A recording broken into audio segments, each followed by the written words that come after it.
దక్షిణ భారతదేశంలో ఉన్న తెలంగాణకు గొప్ప చరిత్ర మరియు ప్రత్యేకమైన సాంస్కృతిక వారసత్వం ఉంది. తెలంగాణ గత 2014లో సాధించుకున్న ప్రత్యేక రాష్ట్ర సాధన కోసం దాని పోరాటంతో లోతుగా ముడిపడి ఉంది.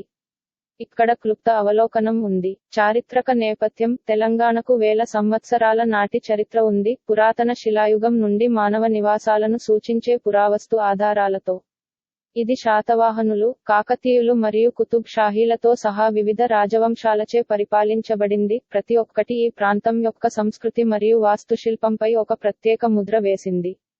నిజాం పాలన: 18వ శతాబ్దంలో తెలంగాణ నిజాంల పాలనలో ఉన్న హైదరాబాద్ సంస్థానంలో భాగమైంది. నిజాంలు కళ, సంస్కృతి మరియు వాస్తుశిల్పం యొక్క పోషణకు ప్రసిద్ధి చెందారు మరియు హైదరాబాద్ నేర్చుకోవడం మరియు ఆవిష్కరణల కేంద్రంగా మారింది. భారతదేశంతో విలీనం: 1948లో బ్రిటిష్ పాలన నుండి భారతదేశానికి స్వాతంత్ర్యం వచ్చిన తరువాత, భారత సైన్యం యొక్క ఆపరేషన్ పోలో తర్వాత తెలంగాణతో సహా హైదరాబాద్ రాష్ట్రం ఇండియన్ యూనియన్లో విలీనం చేయబడింది. ఈ ఏకీకరణ తెలంగాణ ప్రజలలో మిశ్రమ భావాలను కలిగి ఉంది, ఇది భూ పంపిణీ మరియు పాలన వంటి సమస్యలపై అసంతృప్తిని రేకెత్తిస్తుంది.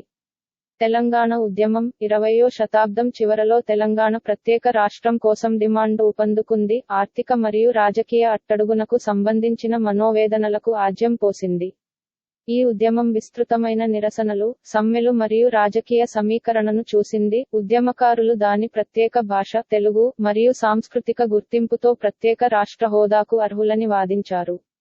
తెలంగాణ ఏర్పాటు: సంవత్సరాల తరబడి ఆందోళనలు మరియు రాజకీయ చర్చల తరువాత, కాంగ్రెస్ పార్టీ నాయకత్వంలో భారత ప్రభుత్వం 2014లో ఆంధ్రప్రదేశ్ పునర్వ్యవస్థీకరణ చట్టాన్ని ఆమోదించింది, ఇది భారతదేశ 29వ రాష్ట్రంగా తెలంగాణ ఏర్పడటానికి దారితీసింది.